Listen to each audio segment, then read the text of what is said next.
गरीब बहू की 5 भूखी ननद ने खाया अमीर खाना। सूरजपुर के छोटे से गांव में नीमा अपने माँ बाबा के साथ रहती थी। माँ, बाबा, आज मेरी 12वीं कक्षा का रिजल्ट आ गया है। अच्छा, कितने अंक मिले हैं बेटा? बाबा, मेरी पूरी 90% आई है। वाह मेरी बच्ची, क्या हुआ, कुछ कहना चाहती है क्या? वो माँ, अब मेरी आगे की पढ़ाई का क्या है? कौन सी पढ़ाई? बस 12वीं हो गई, इतनी पढ़ाई काफी है। वैसे भी तुझे कौन सी नौकरियां करनी है? शादी करके चूल्हा और रोटियां ही संभालनी है। माँ, जब शादी होगी हो जाएगी, लेकिन मैं आगे पढ़ना चाहती हूँ। देख बेटा, मैं तेरी बात समझती हूँ, लेकिन हमारा इतना हिसाब नहीं है कि हम तुझे आगे पढ़ा लिखा सके। अपनी माँ की बात सुनकर बेचारी नीमा कुछ भी नहीं बोल पाई। ऐसे ही दिन बीत गए और नीमा की शादी गोपाल नाम के लड़के से हो गई। अब शादी हुए 1 साल हो चुका था। नीमा का पति भी गरीब ही था, लेकिन फिर भी नीमा अपनी जिंदगी में काफी खुश थी। सुनिए जी, ये लीजिए आपका टिफिन। तुम्हारा शुक्रिया नीमा, मैं चलता हूँ। गोपाल अपने काम पर चला गया। अब जल्दी से अपनी नंदों को भी नाश्ता करा देती हूँ, फिर उन्हें भी स्कूल भेज दूंगी। नीमा ने अपने नंदों को बुलाया और फिर उन्हें नाश्ता कराया। ये लो, अब जल्दी जल्दी से खाओ और फिर स्कूल के लिए रेडी हो जाओ। नीमा की 5 ननद स्कूल चली गई। उन्हें स्कूल भेजकर नीमा भी अपने घर के कामों में लग गई। इसी तरह से दिन बीत रहे थे कि तभी एक दिन अचानक नीमा का पति गोपाल पैरालाइज्ड हो गया। अब वो चलने फिरने और काम करने के लायक नहीं था। हे भगवान, ये क्या हो गया? अब घर का खर्च कैसे चलेगा? मेरे पति की दवा का इंतजाम कहाँ से होगा? नीमा अपने पति की हालत देखकर परेशान थी कि तभी उसकी सास शालिनी बोली। परेशान मत हो बहू, भगवान सब कुछ सही कर देंगे।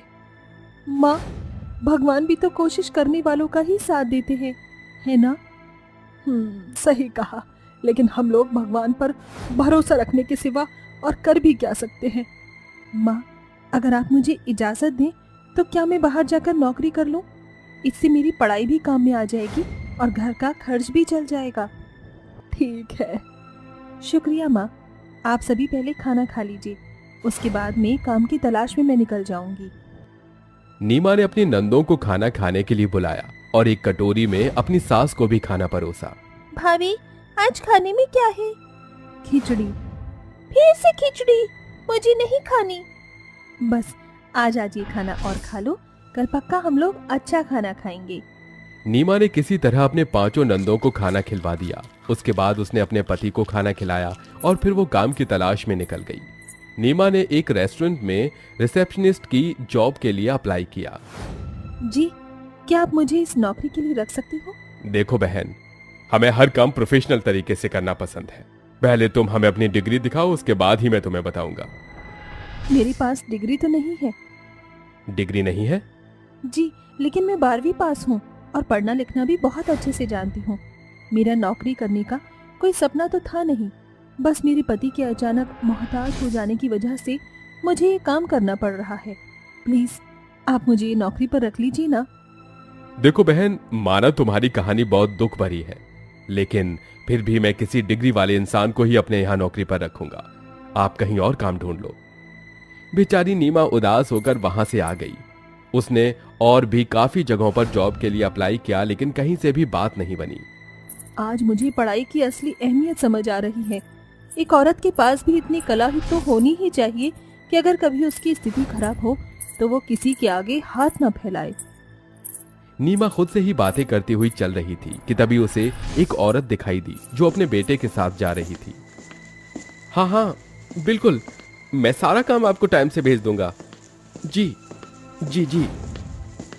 उस औरत का बेटा फोन पर बातें करता हुआ चल रहा था कि तभी अचानक उसकी माँ का ध्यान भटक गया और उसकी टक्कर एक ट्रक से होने ही वाली थी कि तभी नीमा ने उसे बचा लिया।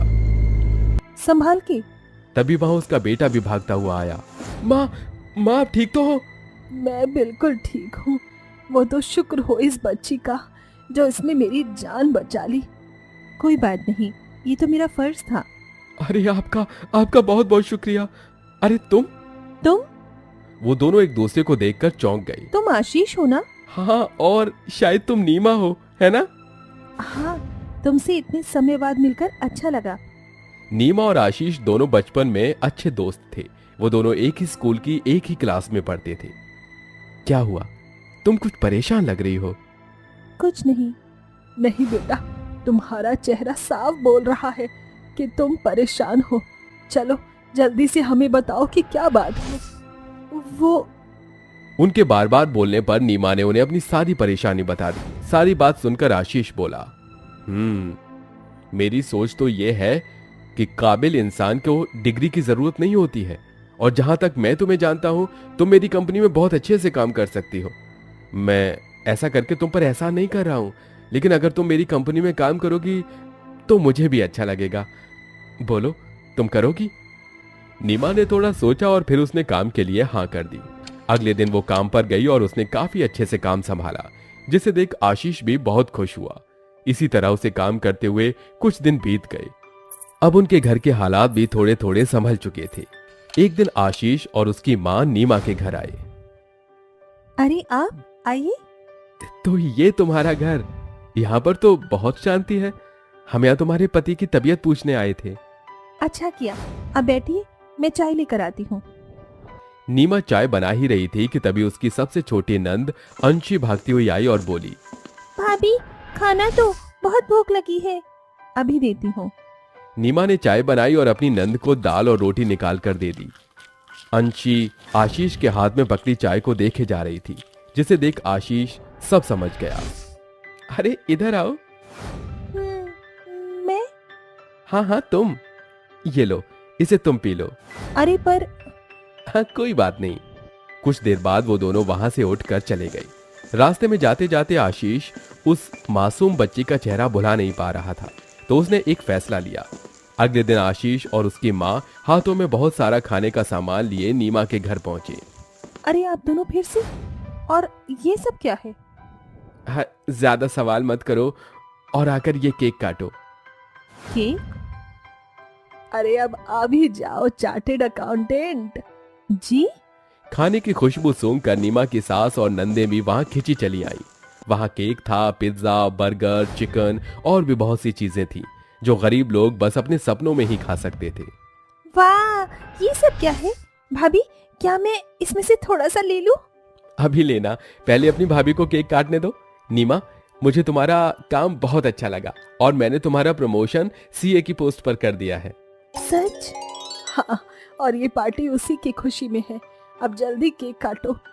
नीमा की आंखों में आंसू थे। उसने केक काटा और सभी को खिलाया। उसके बाद सभी घर वालों ने स्वादिष्ट खाना खाया। ये खाना तो एकदम जन्नत है। सच में मजा आ गया। याद भी नहीं कि कितने सालों बाद ऐसा लजीज खाना खा रही हूँ। उन सभी के चेहरे पर एक सच्ची खुशी थी, जिसे देख नीमा भी बहुत खुश हुई। उसने अपने दोस्त आशीष का शुक्रिया अदा किया और फिर अपने काम में खूब मेहनत भी की और पूरी तरह से अपने दिनों को अपनी मेहनत से बदल दिखाया। सुबह का समय होता है। रुचिका अपने कमरे से सुबह का सूरज निकलने से पहले उठ जाती है और सबसे पहले अपने घर का आंगन और अपने कमरों की साफ सफाई करती है, जिसके बाद वो अपने सास ससुर और देवरों के लिए नाश्ता बनाती है। सबसे पहले वो अपने सास और ससुर को चाय नाश्ता देती है। उसके बाद अपने देवरों को नींद से जगाने के लिए छत पर जाती है। अरे अतुल, सुमित, अभी तक सो रहे हो? चलो उठ जाओ, सुबह हो गई है और मैंने तुम दोनों के लिए नाश्ता बना दिया है। अपना नाश्ता खा लो आकर। अरे भाभी, क्या आप सुबह सुबह हमारी नींद खराब कर देती हो? एक तो रात भर मच्छर हमें सोने नहीं देते हैं और ऊपर से आप हो कि रोज सुबह हमें जगाने आ जाती हो। अच्छा जी, ऐसी बात है तो एक काम करो, पहले नाश्ता कर लो, उसके बाद आप मेरे कमरे में आकर सो जाना। रुचिका ऐसा कहकर नीचे आ जाती है और घर के बाकी के काम करने लगती है, जिसके चलते सुमित और अतुल दोनों ही नाश्ता करने लगते हैं। तभी महेश्वरी अपने दोनों बेटों से कहती है, तुम्हारे बड़े भैया तो शादी करके अपनी जिंदगी के अगले पहाड़ पर चल रहे हैं। तुम्हारे लिए खुशखबरी है कि तुम चाचा बनने वाले हो, लेकिन उसके साथ एक खुशखबरी और है कि मैंने तुम दोनों के लिए लड़कियां पसंद कर ली है और जल्द ही तुम्हारी भी शादी हो जाएगी। अपनी शादी की बात सुनकर वो दोनों शर्मा जाते हैं और नाश्ता करके काम के लिए निकल जाते हैं। कुछ ही दिनों में महेश्वरी अपने दोनों बेटों की शादी करवाकर अपने दोनों बहुओं को घर ले आती है। आओ बहू, अंदर आओ, तुम्हारा इस कमरे में स्वागत है। महेश्वरी के कहने पर आराध्या और अनुराधा दोनों कमरे के अंदर जाती है, जिसके बाद उन दोनों की नजर कमरे की चार दीवारी को देखने लगती है। अरे बहू, यहाँ वहाँ क्या देख रही हो?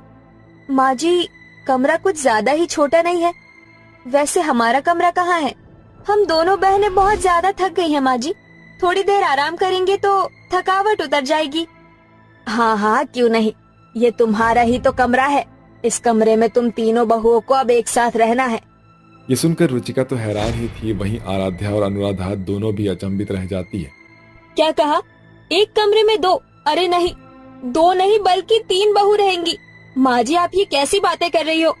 हमारी अभी अभी नई शादी हुई है और हमें इस एक ही कमरे में गुजारा करना होगा।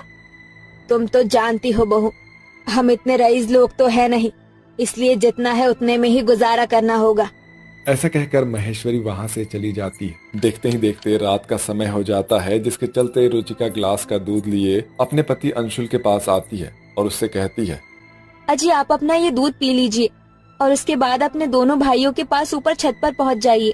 अंशुल दूध पी लेता है और छत पर अपने दोनों भाइयों के पास जाकर सो जाता है। लेकिन जहां तीनों भाई एक दूसरे के साथ एडजस्ट कर लेते हैं, वहीं तीनों बहुएं देवरानी और जेठानी के बीच रात के समय महासंग्राम होने की नौबत आ जाती है। आधी रात के समय अचानक से आराध्या की नींद खुल जाती है। अरे ये सब क्या चल रहा है? पहले तो ये मच्छर हमें सोने नहीं दे रहे हैं और ऊपर से अब ये लग रहा है जैसे कमरे में किसी बिल्ली ने टट्टी कर दी हो। आराध्या अपनी नाक को पकड़कर गंदा सा मुंह बनाकर उठती है और यहाँ वहाँ देखने लगती है। तभी उसकी नजर रुचिका के ऊपर पड़ती है। वो रात के समय बदबूदार गैस छोड़ रही होती है। हाय हाय हाय, आज क्या इस जेठानी ने मूली के पराठे खा लिए थे जो इतनी बदबूदार गैस छोड़ रही है? आराध्या के साथ साथ अनुराधा की नींद भी खुल जाती है। ये बदबू और ये गर्मी मुझसे बिल्कुल भी बर्दाश्त नहीं हो रही है। हाय, ये आइटम बम पर आइटम बम छोड़े जा रही है। जरा भी शर्म नहीं आ रही है हमारी जेठानी को। इस कमरे में आज पहला दिन है। जेठानी जी उठिए, जेठानी जी।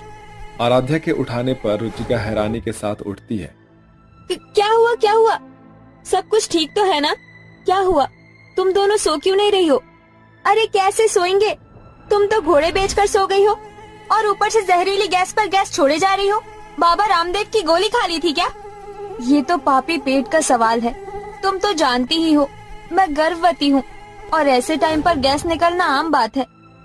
तुम दोनों अपनी नाक में रुई घुसाकर आराम से सो जाओ। रुचिका इतना कहकर दोबारा सो जाती है। वहीं जैसे तैसे अनुराधा और आराध्या को नींद आ जाती है। लेकिन अगले दिन 5 बजे ही कमरे के बाहर उनकी सास दरवाजा बजाने लगती है। अब कौन हमारी नींद हराम करने आ गया? अभी तो सुबह का सूरज भी नहीं निकला है। दरवाजे के बाहर महेश्वरी कहती है, बहुओं, अभी तक सो रही हो? जल्दी से उठ जाओ, आज हमारी कुलदेवी की पूजा है। उसके बाद तुम्हारी मुंह दिखाई की रस्म भी है।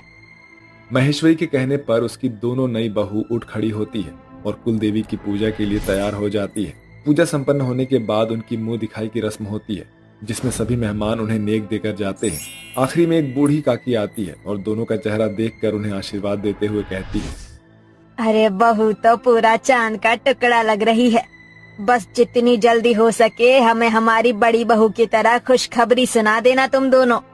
शादी के पहले दिन से ही हम मियाँ बीवी अलग अलग सो रहे हैं, खुशखबरी कहाँ से देंगे? वैसे ही हमारी जिंदगी में कम दुख थे जो ये बूढ़ी काकी हमारे जले पर नमक छिड़कने आ गई। बूढ़ी काकी उन दोनों की गोद में पैसे रखकर चली जाती है, जिसके बाद मुंह दिखाई की रस्म खत्म हो जाती है और वो दोनों कमरे में कपड़े बदलने के लिए पहुंच जाती है। पहले कपड़े मुझे बदलने हैं, तुम थोड़ी देर बाहर इंतजार करो। अरे क्या फर्क पड़ता है, तुम भी लड़की हो मैं भी लड़की हूँ। मुझसे भी रहा नहीं जा रहा इन कपड़ों में। मैं इधर की तरफ बदल लेती हूँ, तुम उधर की तरफ बदल लो। आखिर हम दोनों बहनें ही तो हैं। आराध्या उसकी बात मान लेती है और दोनों कमरे के अंदर कपड़े बदल लेते हैं। लेकिन इसी के चलते उनके सारे कपड़े और गहने कमरे के चारों तरफ बिखर जाते हैं। लेकिन उन्हें इसकी जरा भी खबर नहीं होती है और वो दोनों आराम से जाकर बिस्तर में लेट जाते हैं। तभी रुचिका कमरे में आती है और कमरे की हालत देखकर आग बबूला हो जाती है। एक तो मुझसे मेरा कमरा छिन गया और ऊपर से ये दोनों कमरे की रेट पीट कर रखती हैं। कोई चीज अपनी जगह नहीं रख सकती। रुचिका गर्भवती होने के बाद भी कमरे की साफ सफाई करती है और नीचे ही बिस्तर करके सो जाती है। जिसके बाद ऐसे ही आनाकानी करते हुए कई महीने बीत जाते हैं। कुछ महीने बीतने के बाद महेश्वरी अपनी बड़ी बहू रुचिका की गोद भराई की रस्म करती है, जिसके चलते रुचिका शीशे के सामने तैयार हो रही होती है। मैं तो बहुत सुंदर लग रही हूँ। बस 1-2 महीने की बात है, उसके बाद तो मेरा ये नन्हा मुन्ना शैतान इस दुनिया में कदम ले लेगा।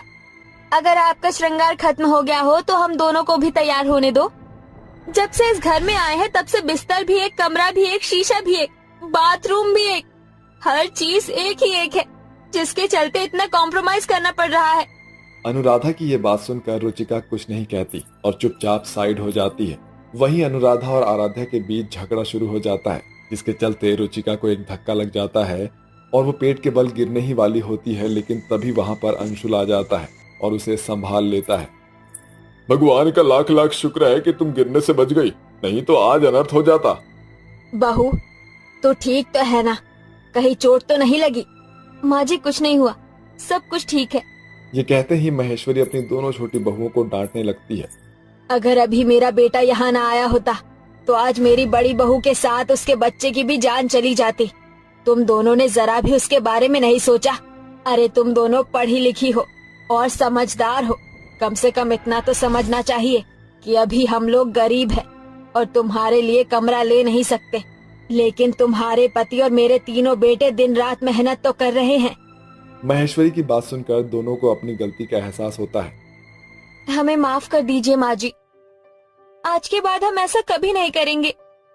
तभी वहां पर अतुल और सुमित आ जाते हैं और खुशी से कहते हैं, अब परेशान होने की जरूरत नहीं है, हमने जमीन खरीद ली है और बहुत जल्द उस पर 4 कमरे भी बनवा देंगे। बस कुछ और टाइम की बात है और फिर हमारी परेशानी हमेशा के लिए खत्म हो जाएगी। ये सुनकर घर के सभी सदस्य बहुत खुश होते हैं, लेकिन उस दिन के बाद से आराध्या और अनुराधा दोनों बहनें अपनी जेठानी के साथ घुलना मिलना शुरू कर देती है और उनके बीच एक कमरे को लेकर लड़ाई भी खत्म होने लगती है। वहीं कुछ ही समय में उनका मकान भी बन जाता है, जिसके बाद वो अपने नए घर में शिफ्ट हो जाते हैं और अपने अपने कमरे में खुशी खुशी रहने लगते हैं।